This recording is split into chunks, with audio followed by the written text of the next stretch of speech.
सत साहिब साधो भाई सभी को राम राम। आज हम सतगुरु गरीबदास जी महाराज के हैरान के अंग की उन साखियों को लेंगे, साखी नंबर 19 से 35 तक, जो जीव को पिंड और ब्रह्मांड के भेदों से ऊपर उठाकर उस अविनाशी अलख और परम पद, उस सतलोक की ओर ले जाती हैं। नमो नमो सत्य पुरुष को नमस्कार गुरु कीन ही, सुर नर मुनिजन साधवा संतो सर्वस तीन ही। सतगुरु साहिब संत सब दंडो तम प्रणाम, आगे पीछे मध्य हुए तिनको जा कुर्बान। साधो भाई, ज़्यादा समय ना लेते हुए सबसे पहले हम लेते हैं 19वीं साखी। साहिब, इस आध्यात्मिक यात्रा का सूत्रपात जीव की आंतरिक व्याकुलता और सुरत की एकाग्रता से करते हैं। अभी तक आपने जो सत्संग हैरान का अंग जो पिछले भाग में आपने सुना है, उसी से आगे हम चल रहे हैं। साहिब कहते हैं, गृभ चित घन चात्रक ज्यों रटै, ध्यानम चंद चकोर, सो सूक्ष्म के महर में उड़े गुड़ी बिन डोर। महाराज कहते हैं कि जो जीव उस परम पद या सूक्ष्म या आदि रूप का भेद पाना चाहता है, उसकी अवस्था इस संसार में कैसी होनी चाहिए। यहाँ दो अद्भुत प्राकृतिक उपमाएं दी गई हैं, एक चातक पक्षी और एक पपीहा। पपीहा भी कहते हैं या चातक भी उसको कह देते हैं, और दूसरा कहा जाता है चकोर। तो ये दो की उपमा दी गई है। चातक पक्षी के लिए क्या कहा कि चातक का एक नियम है कि वो केवल स्वाति नक्षत्र की बूंद जो होती है वो केवल उसे ही पीता है, चाहे वो प्यास से मर रहा हो, सामने गंगा यमुना समुद्र ही क्यों ना लहरा रहा हो, वो नीचे की एक बूंद जल को भी जीभ नहीं लगाता। वो आकाश में टकटकी लगाकर केवल उस स्वाति नक्षत्र की बूंद का इंतजार करता है। तो ठीक इसी प्रकार सच्चे साधक का चित्त इस संसार के वैभव, धन दौलत, मान सम्मान रूपी खारे जल की ओर आकर्षित नहीं होना चाहिए। वो तो केवल सतगुरु के नाम रूपी स्वाति बूंद के लिए तड़पना चाहिए और रात दिन घट में उसी की रटना रहनी चाहिए। फिर जो चकोर पक्षी है, चकोर पक्षी का प्रेम चंद्रमा से होता है। जब शरद पूर्णिमा का चंद्रमा उदित होता है तो चकोर अपनी गर्दन ऊपर उठाकर बिना पलक झपकाए उस चंद्रमा को देखता रहता है। यहाँ तक कि वो अंगारों को भी चंद्रमा का टुकड़ा समझकर चबा जाता है, पर अपनी दृष्टि नहीं हटाता। साधक का ध्यान भी अपने अंतराकाश में प्रकट होने वाले उस आत्म चंद्रमा पर ऐसा ही अविचल होना चाहिए। आत्म चंद्रमा मतलब आत्म तत्व। साहिब कहते हैं कि जब साधना इस स्तर पर पहुंचती है, तब जीव सूक्ष्म का महरमी अर्थात उस परम सूक्ष्म परमात्मा के गुप्त रहस्य को जानने वाला बन जाता है। उसके भीतर एक अद्भुत घटना घटने लगती है। संसार में पतंग को उड़ाने के लिए धागे या डोर की आवश्यकता होती है। यदि डोर कट जाए तो पतंग नीचे गिर जाती है। लेकिन अध्यात्म के आकाश में जब सुरत और निरत एक हो जाती है, तो जीव की आत्मा रूपी पतंग बिना किसी स्थूल सहारे के, बिना प्राणायाम के, हठ के, बिना किसी बाहरी क्रिया के ही सीधे शून्य शिखर पर अमरलोक की ओर उड़ने लगती है। ये बिना डोर के उड़ना ही सहज समाधि है, जहां आत्मा अपने मूल उद्गम का अर्थात जहां से वो आई थी उससे सीधे जुड़ जाती है। फिर 20वें दोहे में साहिब कहते हैं, गरीब सूक्ष्म मूर्ति कौन है, कौन कहो बैराट, विश्वरूप किसको कहो, खोलो ओ घट घाट। इस अध्याय में जो जिज्ञासु साधक के भीतर उठने वाले प्रश्न हैं, उन मूलभूत प्रश्नों को वाणी का रूप दिया गया है, जो हर सच्चे अध्यात्म खोजी के दिल में गूंजते हैं। इसमें क्या प्रश्न पूछे हैं? गुरुदेव के चरणों में दंडवत करके साधक पूछता है कि हे दयाल, संतों की वाणियों में परमात्मा के 3 रूपों की अवस्था की चर्चा बार बार आती है। कृपया मेरे भ्रम का निवारण कीजिए और मुझे बताइए कि सूक्ष्म मूर्ति क्या है, वो परम सूक्ष्म निराकार और आदि स्वरूप क्या है जो सब में छुपा हुआ है। बैराट अर्थात जो विराट वो विराट रूप किसे कहते हैं? कभी सूक्ष्म कहा जाता है तो उसे ही विराट भी कहा जाता है। वो कौन सी शक्ति है जो इस ब्रह्मांड के कण कण में फैली हुई है? विश्व रूप किसे कहा जाता है?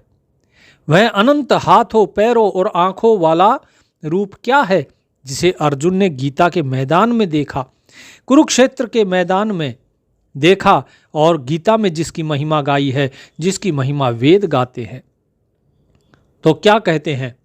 शिष्य कहता है कि हे स्वामी, मेरे भीतर का औघट घाट खोलिए।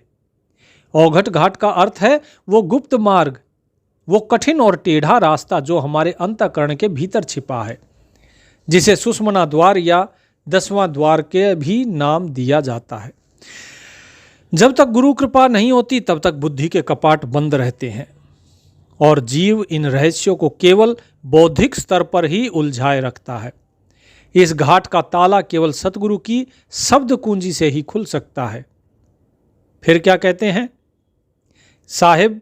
अब यहाँ पर जो तीनों रूप थे, सूक्ष्म, विराट और विश्व रूप, अब उसकी व्याख्या करके उसके अंतर संबंधों को अत्यंत सूक्ष्मता से अब प्रकट करना आरंभ करते हैं। और क्या कहते हैं? ग्रीव शेष शीस पर सुरत धर। क्या कहा? शेष शीस पर सुरत धर, लघु मूरत जहां देख, दीर्घ के हैं शीस पर, लीलंबर जहां भेग। अब इसका भेद समझिए इस वाणी का कि शेष शीस पर सुरत, लघु मूर्त, इनका क्या रहस्य है? तो जो पौराणिक व्याख्यान है उनमें कहा जाता है कि पृथ्वी शेष नाग के शीश पर टिकी हुई है। कबीर साहब और गरीबदास महाराज इसके पीछे के आध्यात्मिक विज्ञान को खोलते हैं। वे कहते हैं शेष का अर्थ है जो अंत में बच जाता है, यानी अविनाशी तत्व। शेष का मतलब शेषनाग भी होता है और शेष का मतलब जो शेष रह जाए अर्थात जो बच जाए वो भी होता है। साहेब वाणी और कहते हैं एक, क्या कहते हैं? ग्रीब कुरम्ब ऊपर शेष है, शेष शीश पर धौल, धौल धरतरी ले रहा परी ज्ञान की रोल। तो साहेब बार बार वाणी में शेष की, धौल की, कुरम्ब की, इनकी बातें करते हैं। तो साहेब यहाँ क्या बता रहे हैं?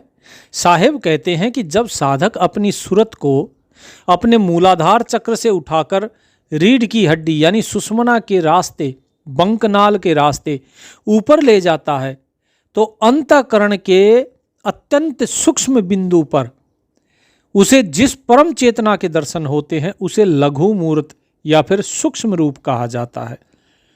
आपको प्रकाश दिखता होगा। साहेब कहते हैं कि यह सूक्ष्म रूप है जो परमाणु से भी छोटा है लेकिन पूरी सृष्टि को थामे हुए है। फिर उसके बाद किसकी बात करते हैं? फिर साहेब करते हैं दीर्घ रूप की यानी बड़े रूप की, विराट जिसे कहा जाता है। और जब वही सूक्ष्म चेतना अब जब फैलती है तो वो विराट रूप धारण कर लेती है। साहेब कहते हैं उस विराट पुरुष के मस्तक पर लीलंबर यानी नीला अंबर, अनंत आकाश एक वस्त्र या भेष की तरह सुशोभित है, जिसे हम खुला हुआ नीला आकाश देखते हैं। वो वास्तव में उस परमेश्वर के विराट स्वरूप का केवल एक हिस्सा है। जो तत्व भीतर सूक्ष्म होकर बैठा है वही बाहर आकाश बनकर फैला हुआ है। साधक को अंतर्मुखी होकर इन दोनों अवस्थाओं का अनुसंधान करना होता है, रिसर्च करनी होती है। तो सूक्ष्म कौन हो गया? आपके अंदर सूक्ष्म रूप में है और बाहर क्या है? वो विराट रूप में है। इसके बाद फिर आगे क्या कहा साहिब ने?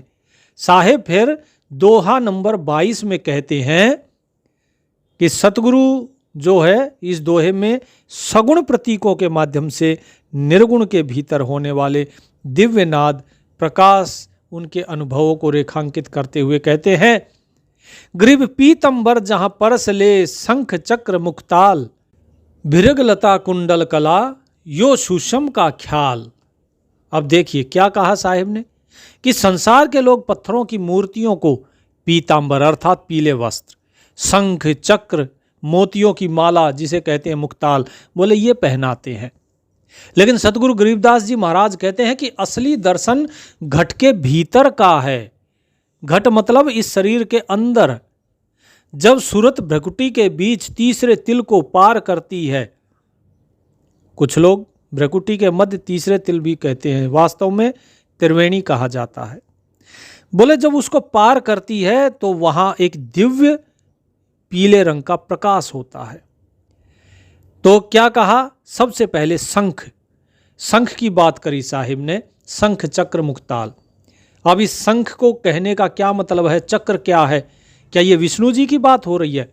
तो साहिब कहते हैं ये कोई फूंक कर बजाने वाला शंख नहीं है, बल्कि अनहद नाद की एक ध्वनि सुनाई देती है भीतर, जो लगातार बजती रहती है। जिस प्रकार ये दास आपको समझाता भी रहता है कि भगत जियों पहले झिंगुर की आवाज़ आती है, झिंगुर की आवाज़ के बाद फिर जब आप आगे चलोगे तो आपको फिर शंख की और घंटे की, इनकी आवाज़ें आपको सुनाई देगी जो लगातार बजती रहती है। उस शंख की बात कर रहे हैं साहिब यहाँ, अनहद नाद उस शंख का। फिर क्या कहते हैं? चक्र। ये काल का चक्र नहीं बल्कि सुदर्शन चक्र की तरह अज्ञान को काटने वाला सूरत का प्रकाश चक्र है। उम्मीद करता हूं समझ गए होंगे। अब जिसको नहीं समझ में आएगा वो तो यही सोचेगा ना कि हाँ जी, एक तरफ शंख की बात कर दी, एक तरफ चक्र की, मोतियों की माला की, बोले ये तो विष्णु जी की बात हो रही है। लेकिन नहीं, साहिब कहते हैं कि यह सुदर्शन चक्र की तरह अज्ञान को काटने वाला सूरत का प्रकाश चक्र है। मुक्ताल, मुक्ताल मतलब मोतियों की माला। और मोतिया क्या है? बोले अंतर आकाश में टिमटिमाते हुए अनंत श्वेत प्रकाश बिंदु, जो मोतियों की माला की तरह प्रतीत होती है। जैसे मूर्ति के ऊपर मोतियों की माला चढ़ा देते हैं, ये तो शरीर का हो गया। और बाहर देखोगे तो ये मोती कौन से हैं? अनंतो अनंत जो तारे हैं। ठीक इसी प्रकार जब अंदर देखोगे तो ये मोती कौन से हैं? श्वेत प्रकाश के बिंदु चमचमा रहे हैं, अंदर झिलमिलाहट हो रही है। फिर कहते हैं भृगलता कुंडल कला। भृगलता अर्थात भृकुटी की बोहों के मध्य का जो स्थान है, जिसे त्रिवेणी कहा जाता है, जहां कुंडलिनी शक्ति जागृत होकर कला दिखाती है।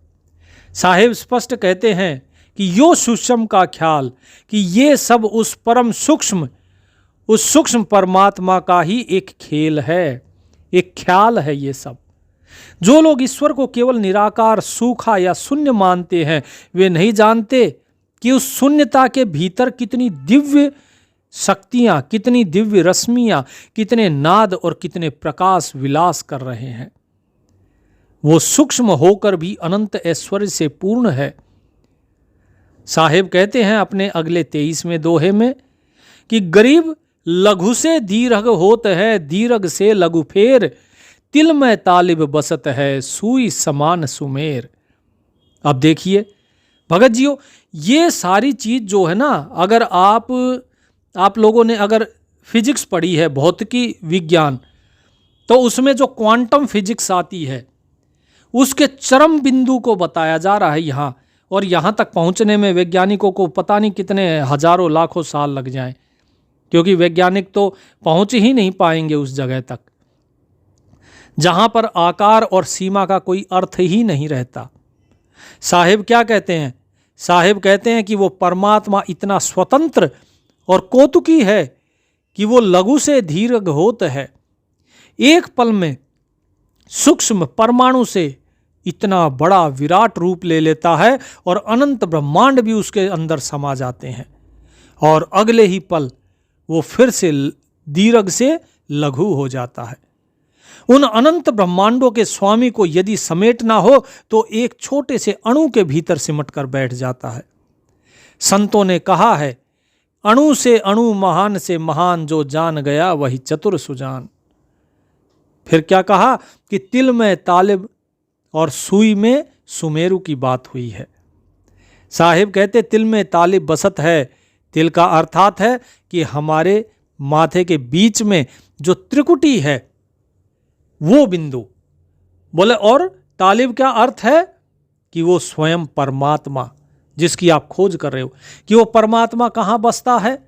कि वो अनंत परमात्मा इस शरीर के एक छोटे से तिल के भीतर, आपकी त्रिकुटी के भीतर निवास करता है। बहुत से लोग इसे तीसरा तिल भी कहते हैं। हालांकि तीसरा तिल तो कुछ और है, लेकिन कोई बात नहीं, लोग जैसे समझते हैं हम उनको वैसे ही समझा देते हैं। तो इस त्रिकुटी के अंदर वो दीदार होता है उसका, क्योंकि वो वहां निवास करता है।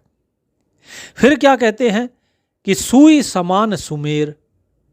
अब ये संतों की उलटवासी है, लेकिन इसके पीछे परम सत्य है क्या, कि सुई का जो नाका है, जो छेद होता है, वो कितना छोटा होता है। साहिब कहते हैं उस सुई के छेद के भीतर जो सुमेरु पर्वत है वो समाया हुआ है। अर्थात सुमेरु पर्वत उस सुई की छेद के अंदर से गुजर जाता है। इस प्रकार की बात यहां पे संत करते हैं। कहने का मतलब क्या है कि वो जिस प्रकार सुमेरु पर्वत अगर किसी सुई के छेद से निकल जाए, इतना बारीक हो जाए, इसी प्रकार वो परमात्मा विशाल से विशाल और सूक्ष्म से सूक्ष्म होता है। कि जब जीव की चेतना सूक्ष्म हो जाती है तो उसे अपनी एक छोटी सी आत्मा के भीतर ही अनंत सृष्टियों के दर्शन होने लगते हैं। जो पिंड में है वही ब्रह्मांड में है। यदि तुमने स्वयं को जान लिया तो तुमने पूरे ब्रह्मांड को जान लिया।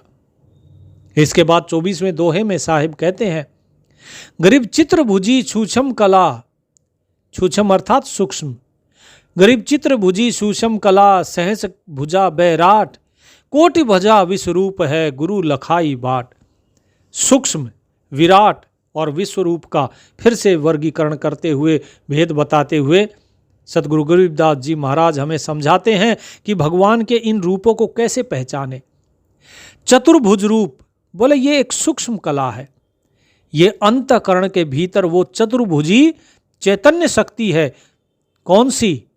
अब यहाँ पे आप लोग फिर कहेंगे, बोले जी अब तो चतुर्भुज हो गया, अब तो विष्णु जी की ही बात हो रही होगी। साहिब कहते हैं नहीं, चतुर्भुजी अर्थात जो चार भुजाएं हैं। कौन सी? कि जो तुम्हारी चैतन्य शक्ति है उसकी चार भुजाएं हैं, मन बुद्धि चित्त अहंकार। इनको जो संचालित करती है जो चैतन्य शक्ति। भाई हम अपने हाथों को चलाते हैं, पैरों को चलाते हैं, इसी तरह वो चैतन्य शक्ति मन बुद्धि चित्त अहंकार इन चार अंतःकरण को चलाती है, और ये चार हैं भुजाएं चैतन्य शक्ति की। तो इसीलिए ये हो गया सूक्ष्म रूप। उसके बाद क्या कहते हैं, विराट रूप क्या है कि सहस्र भुजा, यानी हजारों भुजाएं। इस पूरे ब्रह्मांड में जितने भी हाथ काम कर रहे हैं वे सब उसी एक परमात्मा के हाथ हैं। जब कोई मजदूर मिट्टी उठाता है, जब कोई सैनिक तलवार चलाता है, जब कोई माँ बच्चे को दूध पिलाती है, वे हजार हजार लाख लाख हाथ उसी एक विराट पुरुष के ही हैं। उसी की सत्ता से, उसी की ताकत से वो चल रहे हैं। और उसके बाद साहिब कहते हैं कोटि भुजा, यानी करोड़ों भुजाएं। बोले ये विश्वरूप है कि ये जो काल और माया के परे वो अनंत रूप है, जो संपूर्ण जितने भी ब्रह्मांड हैं, अनेकों अनेक ब्रह्मांड जो हैं, अनंत कोटि ब्रह्मांड को अपनी बाहों में समेटे हुए हैं, वो है विश्वरूप। तो साहिब कहते हैं कि गुरु लखाई बाट। क्या कहते हैं? कोटि भुजा विश्वरूप है, गुरु लखाई बाट। बाट का मतलब रास्ता। महाराज कहते हैं इन रूपों का जो ये गुप्त ज्ञान है किसी शास्त्र को पढ़ के या केवल वेदों के रटने से नहीं मिलता। ये तो तब पता लगता है जब गुरु लखाई बाट, जब पूरे सतगुरु दया करके अंदर का जो रास्ता है वो हमें दिखा देते हैं। गुरु के बताए हुए रास्ते पर चले बिना कोई भी जीव इस त्रिगुणी माया और इन रूपों के पार नहीं जा सकता है। भगत जियों, बहुत से लोग कहते हैं कि हमारा प्रेम नहीं बनता है। ये चीज अब देखिए यहां पर क्यों बता रहे हैं। इसलिए बता रहे हैं क्योंकि मुक्ति के लिए कुछ चीजें आवश्यक है। ज्ञान, भक्ति। अब भक्ति में क्या आ गया? प्रेम और विश्वास और सहज भाव। ये बहुत जरूरी है। और अगर मान लीजिए किसी का प्रेम नहीं बनता है तो उसके लिए फिर दूसरा तरीका है। अगर परमात्मा में प्रेम नहीं बन रहा है तो गुरु में प्रेम बनाइए। लेकिन यदि गुरु में भी किसी का प्रेम नहीं बन रहा है तब क्या करें? भगत जियों उसके लिए भी तरीका है। अब बहुत से लोग ऐसे हैं जिसका किसी में प्रेम बनता ही नहीं, जो सभी से विरक्त है। ऐसा नहीं है वो लोगों से नफरत करता है, वो संसार से नफरत करता है, नहीं, उसका प्रेम ही नहीं बन रहा, किसी में भी उसका प्रेम नहीं बन रहा।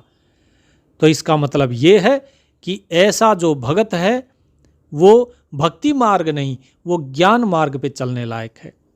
और जो ज्ञान मार्गी है उसको अनुभव करके फिर विश्वास करना होता है।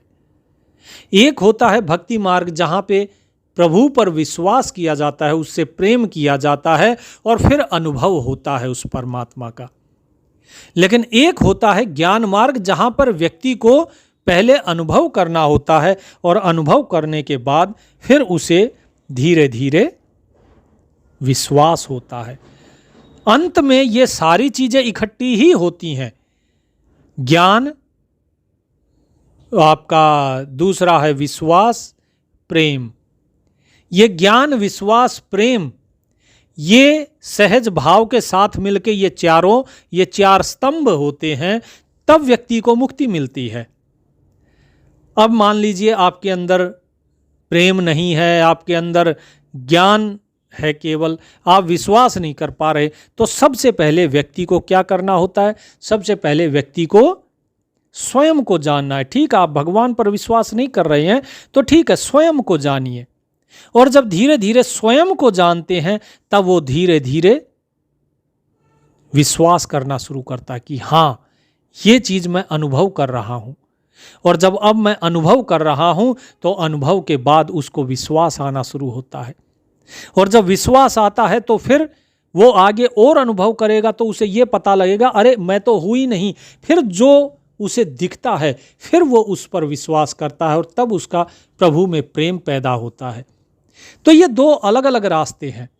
चाहे तो आप पहले विश्वास कर लीजिए, प्रभु से प्रेम कर लीजिए और उसके बाद अनुभव कर लीजिए, या पहले आप अनुभव कर लीजिए स्वयं का, और जब स्वयं का अनुभव कर लेते हैं फिर आगे धीरे धीरे विश्वास होगा, विश्वास से फिर प्रेम होगा। ठीक है जी। तो इस प्रकार से आप दोनों में से कोई सा भी रास्ता अपना सकते हैं, या तो विश्वास करके अनुभव या अनुभव करके विश्वास।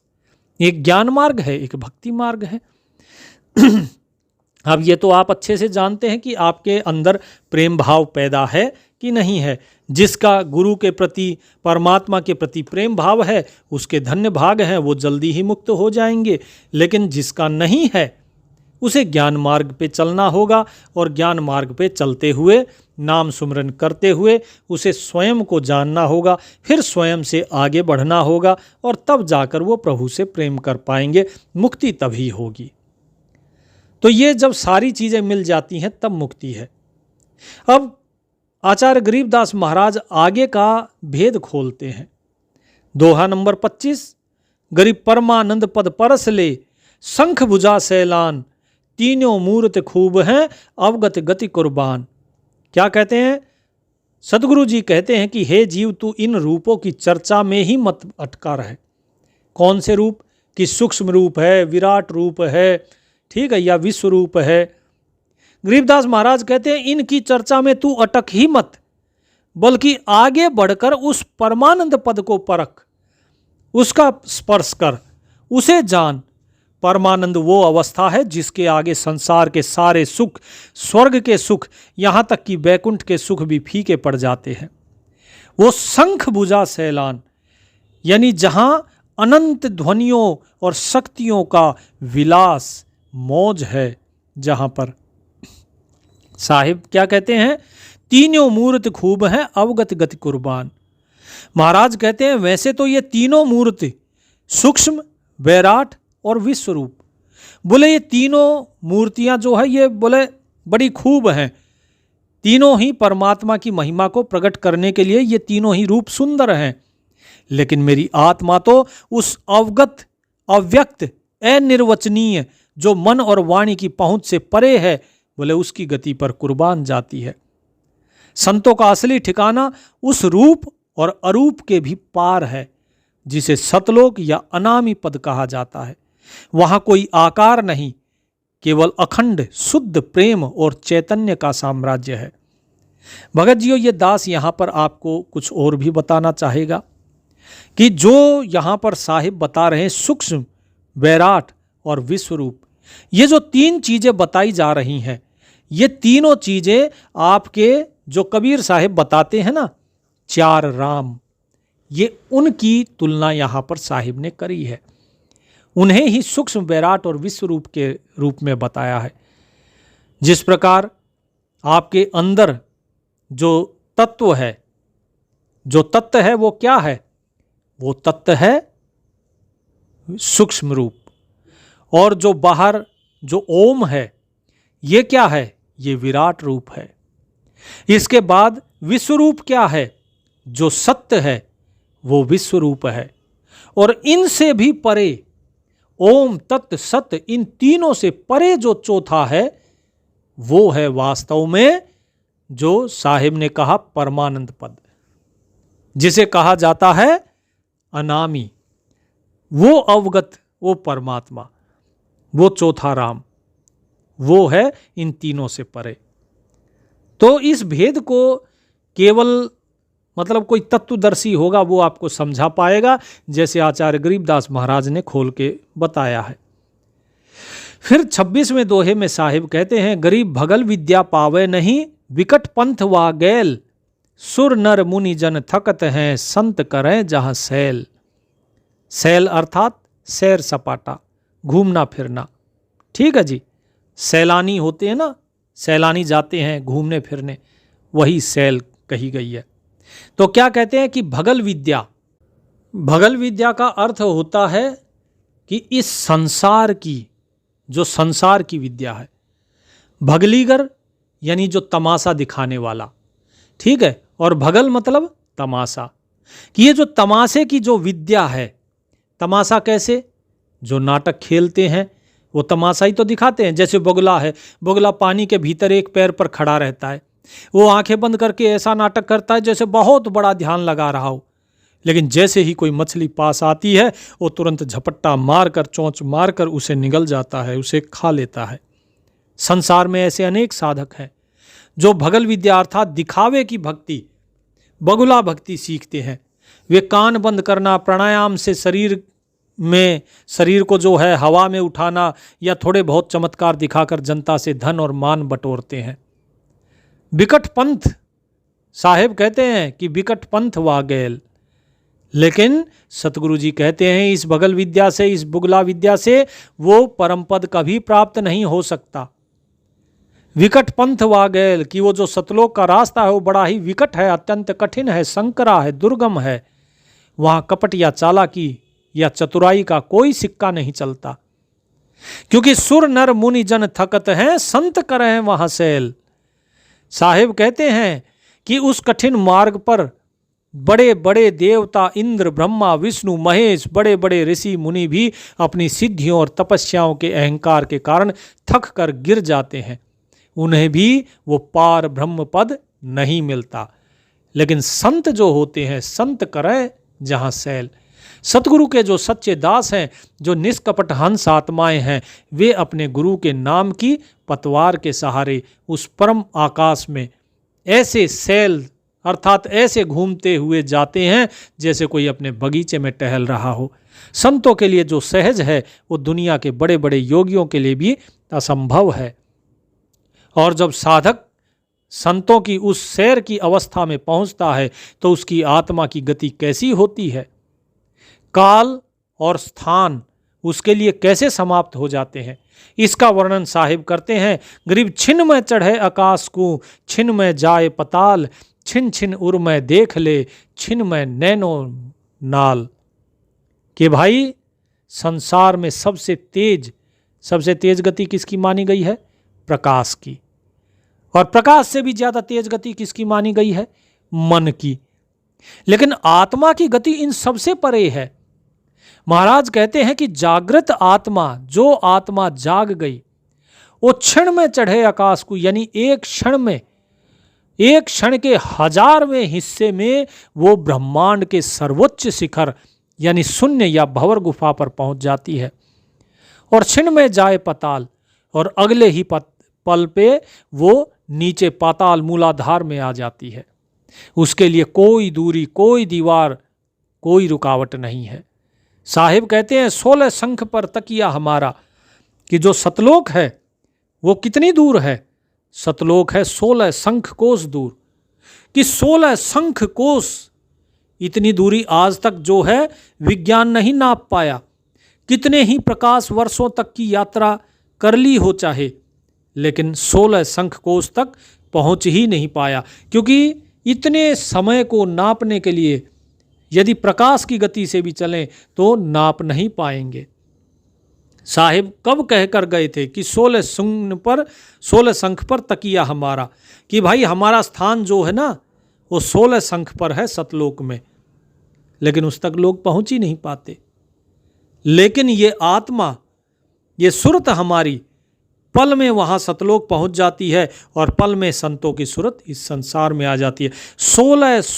16 शंख कोस यानी 48 शंख किलोमीटर, इतनी दूरी ये क्षण भर में नाप देती है। और फिर क्या कहा?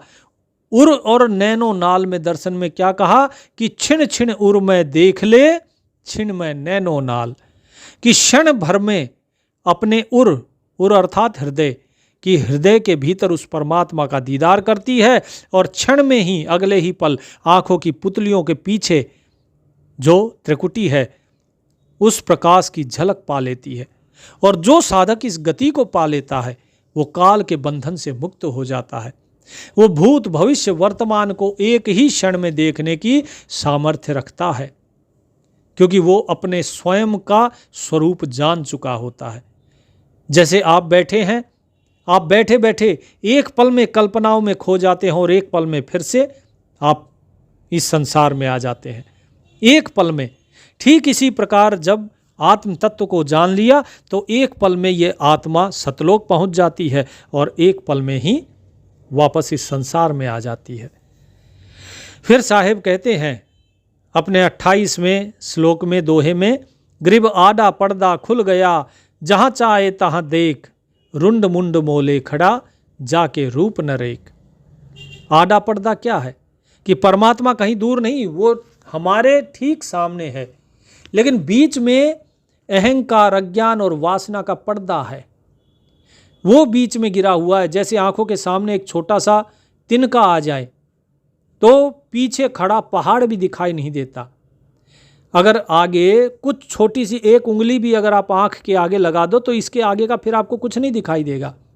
ठीक इसी प्रकार मैं और मेरी, ये तू और मैं का जो पर्दा है ना, इस द्वैत का पर्दा, इसके कारण परमात्मा ओझल है। जब सतगुरु की शब्द कृपा से ये पर्दा फट जाता है तो जीव मुक्त हो जाता है। फिर क्या कहा? जहाँ चाहे तहाँ देख। फिर उसे जहाँ भी दृष्टि जाती है केवल और केवल परमात्मा ही दिखाई देता है। जो रामचरितमानस में क्या कहा? सिया राम मैं सब जग जानी, करऊं प्रणाम जोरी जुग पानी, कि सब जगह फिर वो परमात्मा ही दिखाई देता है। रुंड मुंड मोले खड़ा, क्या कहा साहिब ने? कि रुंड मुंड मोले खड़ा, जाके रूप न रेख।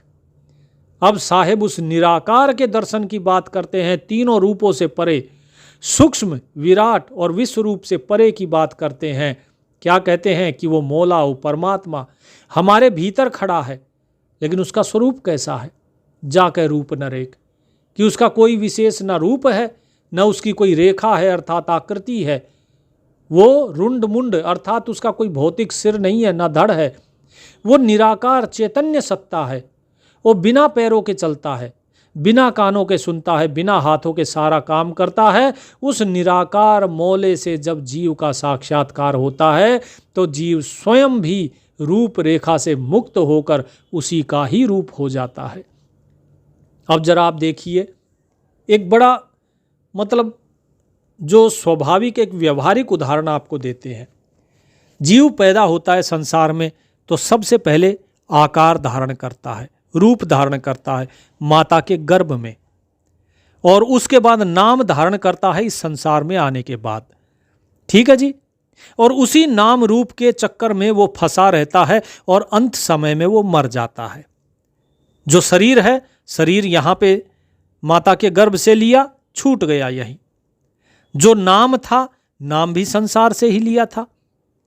अब जबकि वो शरीर को छोड़ देता है तो क्या कोई उसका आकार देख पाता है? कोई देखता है कि हाँ भाई ये देखो, ये शरीर इसका छूट रहा है, आत्मा शरीर को छोड़ के जा रही, क्या कोई उस आत्मा को देख पाता है? और यदि उस आत्मा को देख नहीं सकता तो उसके आकार का वर्णन कैसे करेगा? तो यही चीज साहिब कह रहे हैं कि जब उस परमात्मा का ये जीव साक्षात्कार करता है तो जीव स्वयं भी रूप और रेखा से मुक्त होकर उसी का रूप हो जाता है। रामचरितमानस में ये चीज कही गई है, सोई जानई जेहु देहि जनाई, जानत तुम्ही होई जाई, कि वही तुम्हें जान सकता है जिसे तुम जनाना चाहो, और जो तुम्हें जान लेता है वो तुम ही हो जाता है, तुम्हारा ही रूप हो जाता है। यही चीज तो कबीर साहिब कहते हैं कि लाली देखन मैं चली, मैं भी हो गई लाल, कि लाली मेरे लाल की जित देखूं तित लाल, कि उस परमात्मा का जो नूर है वो मुझे हर जगह दिखाई देता है। और जब उस परमात्मा के नूर को देखने में चला तो क्या कहा कि मैं भी हो गई लाल, तो मैं भी उस परमात्मा का स्वरूप ही हो गया, मैं रहा ही नहीं। जब मैं था तब हरि नहीं, अब हरि है मैं नाही, एक ही रहता है फिर। तो यही चीज साहिब यहां समझाना चाहते हैं। यदि आपके मन में अभी भी मैं है, अगर अभी भी आप दूसरे को और स्वयं को अलग अलग देखते हो तो आप द्वैत में फंसे हुए हो। साहिब 29वें दोहे में कहते हैं, गरीब अरस कुरस में गर्क है, 5 तत्त गलतान, सुन्न गगन में रम रहा, नहीं जमी आसमान। इस अध्याय में महाराज उस अवस्था का वर्णन करते हैं जिसे सूफियों ने फना और संतों ने उन्मुनी कहा है, जहां संसार की समस्त भौतिक सत्ता पिघल जाती है। क्या कहते हैं? अरस का अर्थ होता है 7वां आसमान या परम धाम सतलोक, और कुर्स का अर्थ होता है कि उसका सिंहासन, जहां या फिर वो आधार। तो साधक की चेतना जब उस परम पद वहां पहुंचती है, गर्क माने डूब जाना, विलीन हो जाना, कि अरस कुरस में गर्क है, 5 तत्त गलतान। तो साहिब समझाना चाह रहे हैं कि जब साधक की चेतना, भगत की चेतना जब उस परम पद में गर्क यानी डूब जाती है, विलीन हो जाती है, तो उसके लिए ये स्थूल शरीर जो 5 तत्व का है, अग्नि पृथ्वी जल आकाश वायु से बना ये शरीर जो है, उसकी आसक्ति, उसका भान पूरी तरह गल जाता है। इसकी आसक्ति साधु छोड़ देता है। साधक को ये याद ही नहीं रहता कि वो हार्ड मास शरीर में बैठा है, नहीं, उसे कुछ याद नहीं रहता। नहीं जिमी आसमान, क्या कहा? सुन्न गगन में रम रहा, नहीं जिमी आसमान, कि वो जीव जो है उस महाशून्य सुषुम्ना के पार के आकाश में रम जाता है, जहां ना जमीन है ना आसमान है। ये वो अवस्था है जहां सारे द्वंद्व समाप्त हो जाते हैं, ना सुख है ना दुख है, ना पाप है ना पुण्य है, दिन नहीं रात नहीं, सब कुछ उस एक अखंड प्रकाश में विलीन हो जाते हैं।